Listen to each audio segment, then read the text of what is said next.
In the shadow of Edinburgh Castle is a memorial to the thousands of people that were accused and a lot of them executed for witchcraft. If you think the Salem witch trials was bad, you have no idea what happened in Scotland over the course of hundreds of years. Long before Salem, Scotland was gripped by a brutal witch panic, one that lasted over 2 centuries. It all began in 1563 with the passing of the Witchcraft Act and really built up steam in 1589 when King James VI's bride-to-be, Anne of Denmark's sea voyage to Scotland to marry him, became so dangerous from storms that she had to take shelter in Norway, which then prompted him to have to go to Oslo to marry her, and somewhere along that journey decided the only reason this happened was because a coven of witches was trying to curse him. So, he used his royal power to launch one of the most ferocious witch hunts in European history. James wasn't just any monarch. He was the only son of Mary, Queen of Scots, a queen who was imprisoned, deposed, and eventually executed by her cousin, Queen Elizabeth I.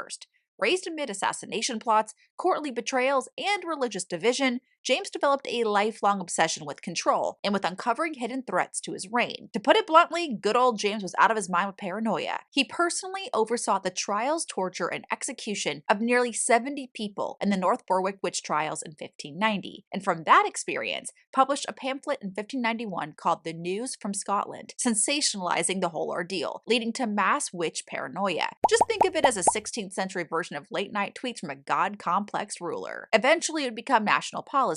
In 1597, James wrote a book called Daemonology, a chilling manual that encouraged the identification, interrogation, and execution of witches. It gave divine legitimacy to witch trials across Scotland, as if rooting out the devil himself was a matter of royal duty. Between the late 1500s and mid 1700s, over 4,000 people were accused of witchcraft across Scotland. Roughly 84% were women, often healers, midwives, or simply women who lived alone. And nowhere was the persecution more brutal than in Edinburgh. Suspected witches were tortured in the toll booth, strangled and burned on Castle Hill, or drowned in the Nor Loch. In total, an estimated 2,500 people were executed in Scotland. What happened here makes Salem look like a single chapter in a much darker book. Today, that book is finally being reopened. The Witches of Scotland campaign has fought for years to recognize these injustices, and in 2022, Scotland's First Minister issued a formal state apology. A small fountain near Edinburgh Castle, the Witches' Well, first installed in 1894, has become a growing site of remembrance. Around the corner, the witchery by the castle pays homage through Gothic glamour,